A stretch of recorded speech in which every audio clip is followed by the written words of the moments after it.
Olá, meus queridos. Aqui é o professor Bruno. Hoje a gente vai estudar junto um pouco sobre John Locke.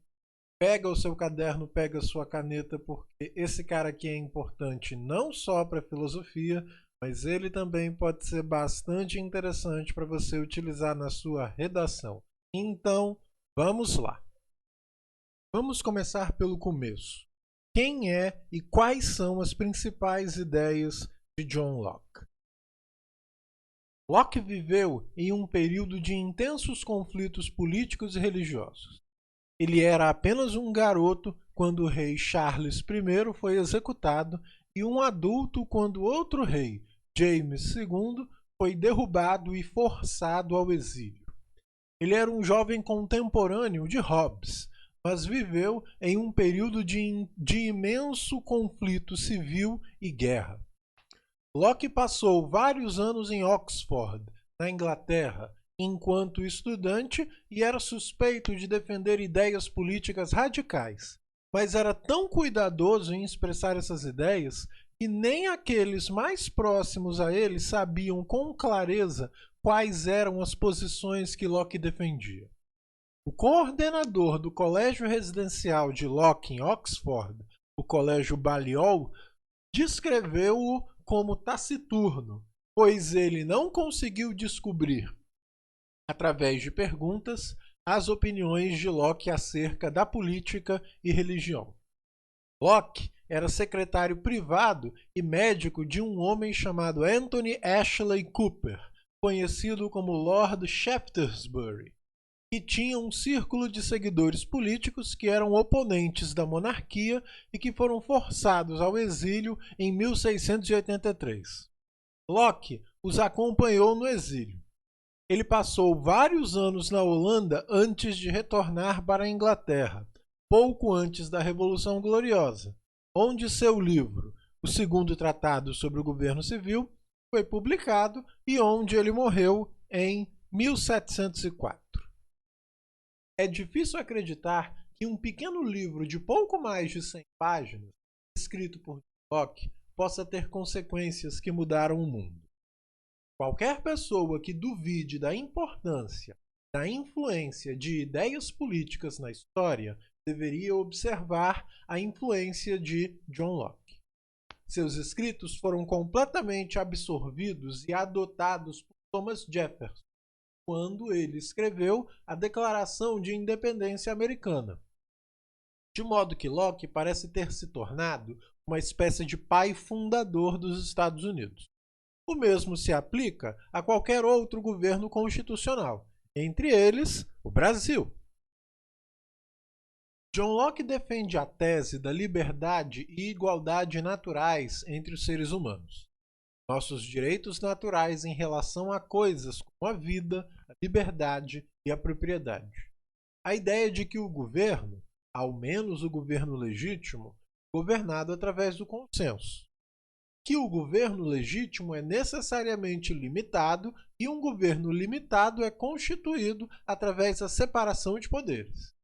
E quando um governo se torna repressor ou abusivo em relação aos direitos naturais, as pessoas têm o direito à revolução.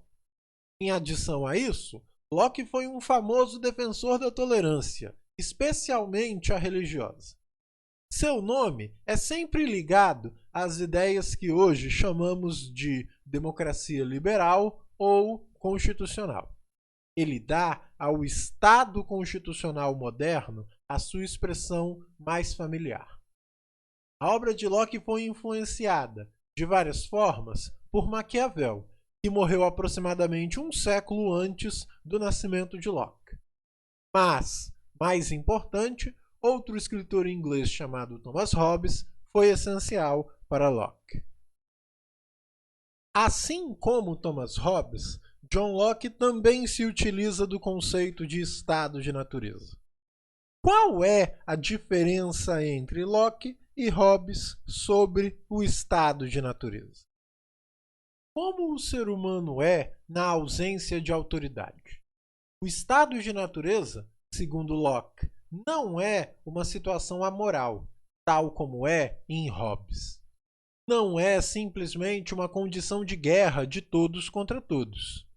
O estado de natureza, Locke afirma, é governado por uma lei moral, uma lei natural, que determina a paz e a sociabilidade.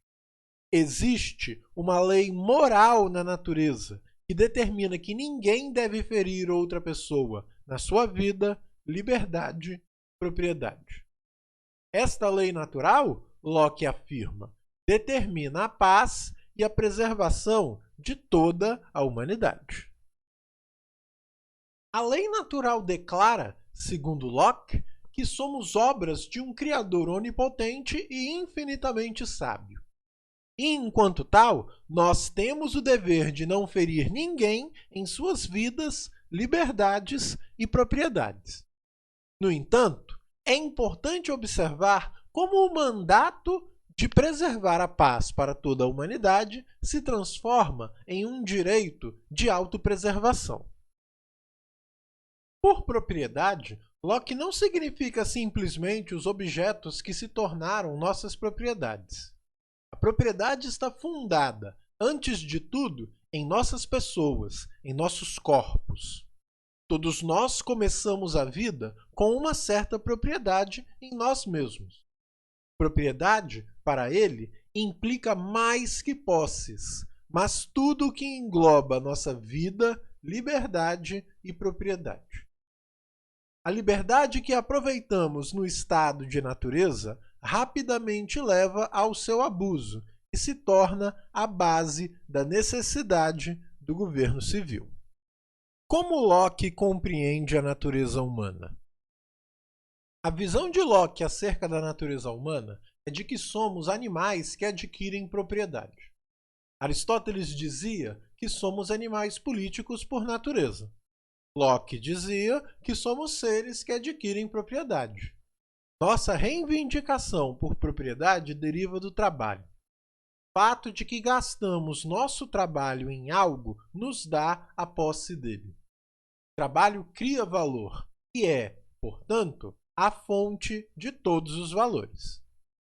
O estado de natureza é dado comumente a todos os humanos, Locke afirma. Partes dele se tornam propriedade privada quando adicionamos trabalho a ele. Locke afirma: todos os humanos têm a propriedade de sua pessoa. Em outras palavras, todos os humanos vêm ao mundo com uma certa propriedade privada, a propriedade de sua pessoa. Ninguém mais tem direito a ela. Vejam essa citação do segundo tratado sobre o governo civil, a seção 27. Ainda que a Terra e todas as criaturas inferiores pertençam em comum a todos os homens, cada um guarda a propriedade de sua própria pessoa. Sobre esta, ninguém tem qualquer direito, exceto ela. Podemos dizer que o trabalho de seu corpo e a obra produzida por suas mãos são propriedade sua. Como Locke compreende a formação da sociedade e dos governos? Locke é, de várias formas, o primeiro escritor que afirma que o grande e principal objetivo dos homens, unindo-se em comunidade, é a proteção de sua propriedade. Ninguém antes de Locke disse de maneira arrojada e direta que o objetivo da política é assegurar o direito à propriedade. A origem de todo governo legítimo para Locke é o consentimento, a saber, o consentimento do governado. Ele afirma, na seção 95 do segundo tratado, que a única forma de alguém abrir mão de sua liberdade natural é concordando com todos os outros em formar uma sociedade em nome do conforto, segurança e a vida pacífica. E ele ainda afirma que, assim que uma quantidade suficiente de pessoas consente em criar uma comunidade, elas criam um único corpo político, onde a maioria tem o direito de agir em nome do restante. A ideia de Locke de que o poder justo dos governos deriva do consentimento serviu de inspiração para muitos e está presente em muitas constituições mundo afora, como a americana ou a brasileira, sob a forma de ideias de que o poder político deriva justamente do povo. Segundo Locke, o governo deve ser limitado. Uma característica muito importante do governo é a separação de poderes, onde os poderes são um contrapeso para outros. Nós associamos esta tese a Montesquieu, mas Locke é um grande defensor da tese da separação dos poderes. Não exatamente tal como conhecemos, mas ainda assim uma separação de poderes. Locke afirma enfaticamente a primazia da autoridade legislativa. Ele afirma que o primeiro ato após a criação do contrato social é o estabelecimento do poder legislativo. É a autoridade criadora de leis do governo que é suprema, ele enfatiza. Não há nada mais importante na teoria de Locke do que as leis estabelecidas que servem contra o governo autoritário. No entanto, ainda que seja um grande defensor da supremacia legislativa, Locke não pode dispensar o poder executivo. Este é representado como uma espécie de agente do legislativo ou do legislador. O propósito do executivo é executar a vontade do legislador. Além disso, Locke entende que, em toda comunidade, existe a necessidade de um corpo distintivo do governo responsável por assuntos de guerra e paz.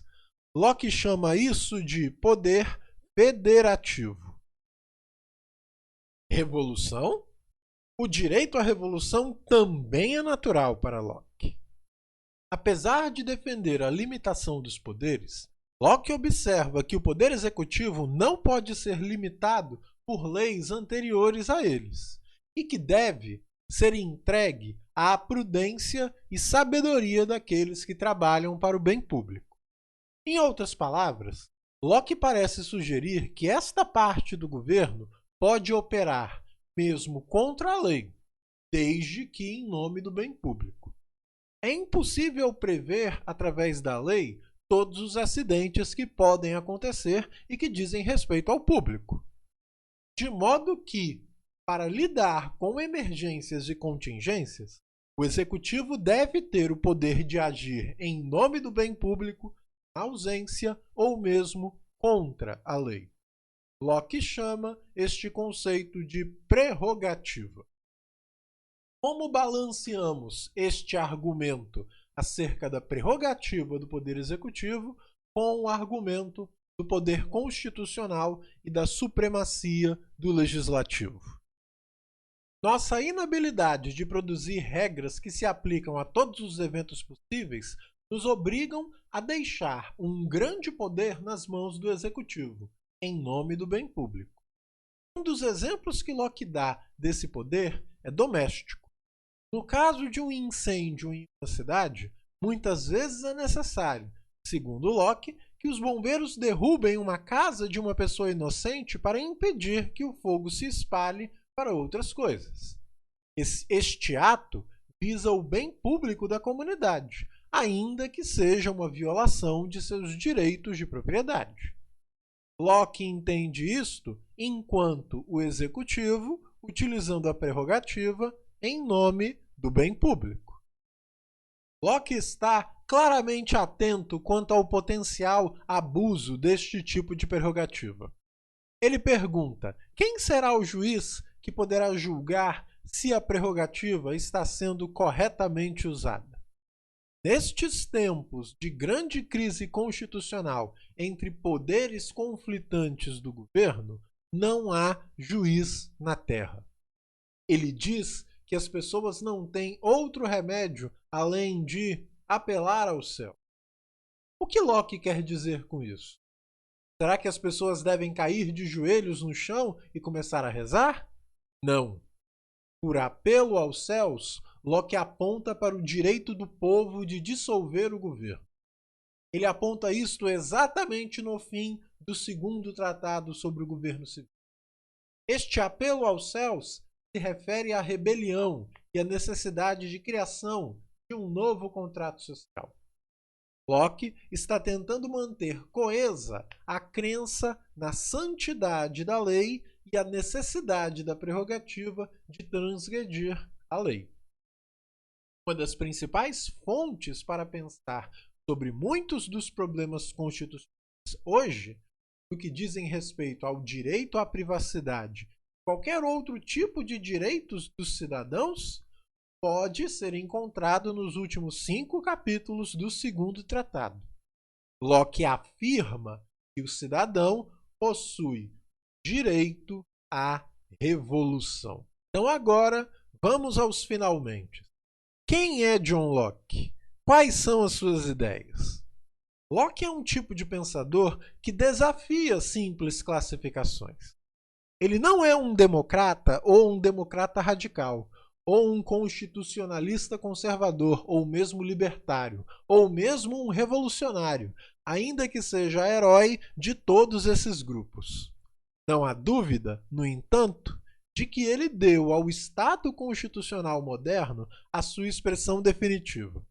E os problemas legais, constitucionais e políticos que experimentamos hoje estão profundamente enraizados em sua filosofia e são impensáveis sem sua influência.